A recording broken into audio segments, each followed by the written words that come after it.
The man who stole 3 years of my life stood 6 feet away from me, looked the patent examiner directly in the eye and swore under oath that he had invented the technology that existed only because I had sacrificed my marriage, my savings and my sanity to create it. Marcus Webb didn't even flinch when he said it. But I had a folder in my briefcase that contained 847 pages of evidence proving he was a liar, and I was about to destroy him with every single one of them. My name is Dr. Julian Mercer, and in 2019, I invented a device that could detect early-stage pancreatic cancer with 94% accuracy using nothing but a standard smartphone and a $30 attachment. To understand why that matters, you need to understand pancreatic cancer. It's called the silent killer for a reason. By the time most patients experience symptoms, the cancer has already spread. The 5-year survival rate is less than 10%. Early detection could save hundreds of thousands of lives every year, but traditional screening methods are expensive, invasive, and rarely performed on asymptomatic patients. My device changed that. Using a combination of AI-driven image analysis and a specialized lens attachment, my technology could analyze a simple saliva sample and detect biomarkers associated with pancreatic cancer months, sometimes years, before traditional methods would catch it. I called it the Sentinel system. And Marcus Webb tried to steal it from me. Let me take you back to the beginning. I was 41 years old when I started developing Sentinel, a biomedical engineer with a PhD from MIT and 15 years of experience in diagnostic technology. I'd worked for 3 different medical device companies, published dozens of papers, and built a reputation as someone who could solve problems that other people considered impossible. But I was tired of working for corporations that cared more about profit margins than patients. I wanted to build something that mattered. I wanted to save lives. So I quit my job, cashed out my retirement account, and converted my garage in suburban Boston into a laboratory. My wife, Diana, thought I was having a midlife crisis. My colleagues thought I was throwing away my career. My parents thought I'd lost my mind. Maybe they were all right. But I didn't care. I spent the first year developing the theoretical framework, the algorithm that could identify cancer biomarkers from optical analysis of biological samples. I spent the second year building prototypes, testing them, failing, rebuilding, testing again. By the end of year 2, I had a working model. But I also had a problem. I was out of money. My savings were gone. My credit cards were maxed. Diana had taken a second job to keep us afloat, but the strain was showing on our marriage. I needed funding to continue development, to run clinical trials, to file patents, to turn my garage invention into something that could actually reach patients. That's when I met Marcus Webb. Marcus was a venture capital associate at a Boston firm called Horizon Partners. He specialized in medical technology investments, and he'd heard about my work through a mutual acquaintance at MIT. He showed up at my garage laboratory on a Thursday afternoon in March 2021, wearing a $3,000 suit and carrying a leather portfolio that probably cost more than my car. "Dr. Mercer," he said, shaking my hand with practiced warmth. "I've heard incredible things about what you're building here. I'd love to learn more." I was desperate. I was exhausted. I was so close to giving up. And here was this polished, confident young man, telling me that he believed in my vision and wanted to help make it a reality. I should have been more careful. I should have asked more questions. I should have listened to the voice in the back of my head that whispered something wasn't quite right about the way Marcus looked at my equipment, my notes, my prototype. But I didn't. Instead, I showed him everything. Over the next 6 months, Marcus became my closest collaborator. He helped me secure $2.5 million in seed funding from Horizon Partners. He connected me with manufacturers who could produce the lens attachments at scale. He introduced me to regulatory consultants who could guide the FDA approval process. He also insisted on being involved in every aspect of development. "I want to understand the technology," he said. "The better I understand it, the better I can advocate for additional funding." It made sense at the time. So I gave him access to my lab notes. I copied him on emails with my engineering team. I shared early drafts of the patent application I was preparing. I even added him to the shared drive where I stored all my design files and development logs. I treated him like a partner. He was planning to treat me like a victim. The betrayal happened on a Tuesday morning in September 2022. I was in my laboratory, running calibration tests on the latest prototype, when my patent attorney called. "Julian, we have a problem." Her name was Priya Sharma, a brilliant IP lawyer I'd hired 6 months earlier to help file the Sentinel patent. "What kind of problem?" "Someone else filed a patent application for your technology 3 weeks ago. The claims are nearly identical to yours." My stomach dropped. "That's impossible." "Who filed it?" "Marcus Webb." I didn't understand the words at first. They didn't make sense. Marcus was my partner. Marcus was helping me build this company. Marcus was? Marcus was stealing my life's work. Julian? Are you there? I'm here, I said, though my voice sounded like it was coming from very far away. How is this possible?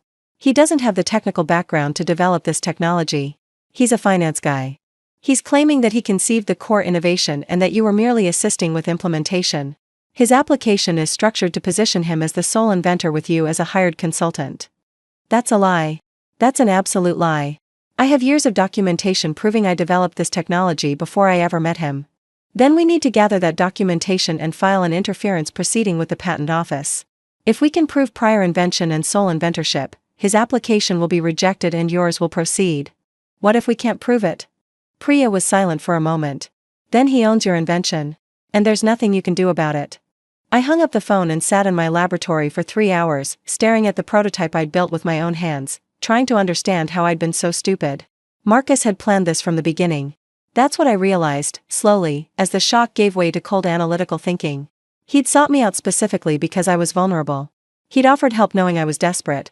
He'd positioned himself at the center of everything, not to assist, but to accumulate enough knowledge and documentation to make a plausible claim of inventorship. He'd been stealing from me for months. And I'd handed him the tools to do it. The next 3 months were the hardest of my life. Priya explained that proving inventorship in a patent dispute requires demonstrating 2 things: conception, the formation of a definite and permanent idea of the complete invention, and reduction to practice, the actual construction and successful testing of the invention. Marcus was claiming he'd conceived the core AI algorithm that made Sentinel work. He was claiming the idea had come to him during a conference in 2020, a full year before we met, and that he'd recruited me to help build it. It was a clever lie. The algorithm was the heart of the technology. If he could convince the patent office that he'd conceived it independently, everything else became implementation, work that I might have done but that didn't make me the inventor. To defeat his claim, I needed to prove that I had conceived and developed the algorithm before I ever met Marcus Webb. Fortunately, I'm a scientist. And scientists document everything. I spent 16 hours a day for 3 months building my case. First, the lab notebooks. I'd kept meticulous handwritten records since the day I started developing Sentinel. Every experiment. Every hypothesis. Every failure and success. Each page was dated and signed, a habit drilled into me during my PhD training. I had notebooks going back to January 2019, more than 2 years before Marcus Webb knew I existed. On page 47 of Notebook 3, dated March 15, 2019, I had sketched the first version of the algorithm that would eventually become Sentinel's core. My handwriting. My ideas. Witnessed and countersigned by a colleague who had visited my garage lab that day. Marcus couldn't explain that. Second, the emails. I pulled every email I'd sent or received related to Sentinel development. Thousands of them. I organized them chronologically, highlighting the ones that showed the evolution of my thinking, the technical problems I'd solved, the breakthroughs I'd achieved. The earliest emails discussing the algorithm were from February 2019. Sent to my former MIT advisor. Asking for feedback on a crazy idea I was developing. Marcus wasn't copied on those emails. Marcus didn't know those emails existed. Third, the digital forensics. Every file on a computer has metadata, hidden information about when it was created, when it was modified, and by whom.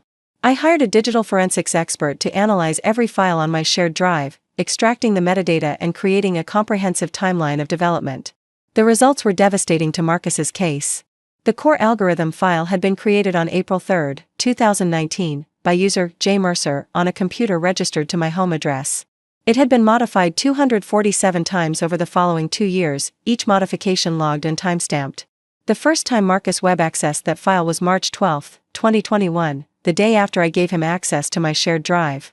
He hadn't conceived the algorithm. He'd copied it. Fourth, the witness statements. I reached out to everyone who had any knowledge of my early development work. Former colleagues who had visited my lab. My MIT advisor who had reviewed early concepts. A machinist who had fabricated prototype components in 2020. Even Diana, who had watched me work 18-hour days for years before Marcus appeared. 12 people provided sworn statements confirming that I had been developing Sentinel technology long before Marcus Webb entered the picture. Marcus had no comparable witnesses. Because there was nothing to witness. Finally, the partnership agreement. This was my secret weapon. When Marcus first proposed formalizing our collaboration, I'd insisted on a written agreement. At the time, I thought I was protecting myself from disputes about equity and profit sharing. I didn't realize I was also creating a document that would destroy his patent claim.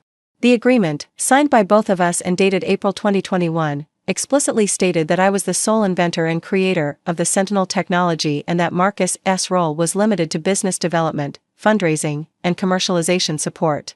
His own signature acknowledged that he wasn't an inventor.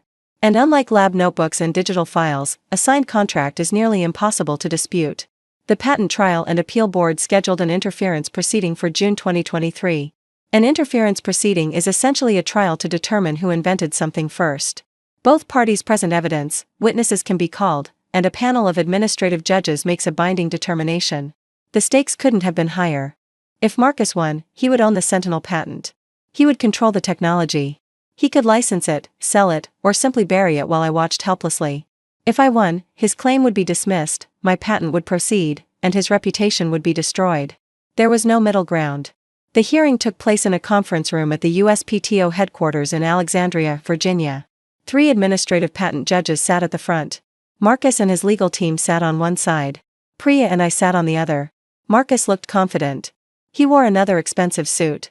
He smiled at the judges. He radiated the calm assurance of a man who believed he'd covered all his bases. He hadn't. His attorney went first, presenting Marcus's version of events. The story about the conference in 2020. The claim that he'd conceived the algorithm independently. The assertion that I was merely a talented engineer he'd hired to build his vision. It was a compelling narrative. If you didn't have any evidence to contradict it, then it was my turn. I stood up slowly, walked to the presentation screen, and began. I'd like to start with this, I said, displaying the first page of my laboratory notebook dated January 2019. This is where Sentinel began. Not at a conference in 2020. Not in Marcus Webb's imagination. In my garage, in the middle of winter, 2 years before I ever heard his name. I walked them through every piece of evidence. The notebooks. The emails. The metadata analysis. The witness statements. I watched the judges' expressions shift from neutral to interested to something that looked almost like anger. They were realizing what had happened. They were realizing Marcus had lied to their faces. And then I presented the partnership agreement. This document, I said, was signed by Marcus Webb on April 12, 2021. I'd like to direct your attention to paragraph 7. I displayed the relevant section on the screen. Dr. Julian Mercer is acknowledged as the sole inventor and creator of the technology referred to herein as the Sentinel system. Marcus Webb's role in this partnership is limited to business development, fundraising, and commercialization support. I let the words hang in the air. Mr. Webb signed this document.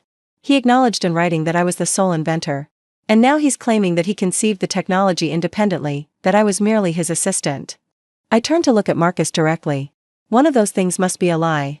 Either he was lying then, or he's lying now. Either way, he signed his name to a falsehood. Marcus's confident expression had crumbled. His attorney was whispering urgently in his ear. The judges were staring at the document on the screen with expressions of cold contempt. I have nothing further, I said, and sat down. Marcus's attorney requested a brief recess. When they returned, he announced that Marcus wished to make a statement. Marcus stood up. He'd aged 10 years in the past hour. His suit looked rumpled. His hands were trembling. I may have overstated my contribution, he said quietly. I got caught up in the excitement of the technology. I convinced myself that my input was more significant than it actually was. I apologize for wasting the tribunal's time. It wasn't quite an admission of deliberate fraud. But it was close enough. The judges ruled in my favor. Marcus's patent application was dismissed with prejudice. My application proceeded, and the Sentinel patent was granted 4 months later. But that wasn't the end of Marcus's consequences. The Patent Office referred his case to the Department of Justice for investigation into potential patent fraud. Horizon Partners, facing massive reputational damage, fired him immediately and initiated a lawsuit to recover the salary they paid him while he was allegedly conducting fraudulent activities. 3 former colleagues came forward with stories about other ideas Marcus had borrowed over the years. His entire career, it turned out, was built on taking credit for other people's work. Last I heard, he was facing multiple civil suits and struggling to find anyone willing to hire him. The professional world is smaller than people think. And no one wants to work with a known thief. As for me, the Sentinel system launched in early 2024. We started with pilot programs at 12 hospitals across the country. The results exceeded even my most optimistic projections. We detected early-stage pancreatic cancer in 127 patients who would otherwise have gone undiagnosed until it was too late. 127 people whose lives were saved because I refused to let Marcus Webb steal my work. Diana and I renewed our vows last spring. The years of struggle had nearly broken us, but but they'd also shown us what we were capable of enduring together. My parents finally admitted they were proud of me. And I sleep peacefully every night, knowing that what I built will outlive me by generations. But I never forget how close I came to losing everything. The truth is, Marcus Webb almost succeeded. If I hadn't kept those lab notebooks. If I hadn't insisted on that partnership agreement. If I hadn't been paranoid enough to document every email and timestamp every file. He would have won. He would own my life's work. And I would have nothing. So let me leave you with this warning: whether you're an inventor, an entrepreneur, an artist, or anyone with ideas worth protecting, document everything. Trust no one completely. And never, ever assume that the people helping you have your best interests at heart. Because the difference between victory and devastation often comes down to a signature on a page, a timestamp on a file, or a handwritten note in a laboratory notebook. I had all three. That's why I'm standing here today. And Marcus Webb is not.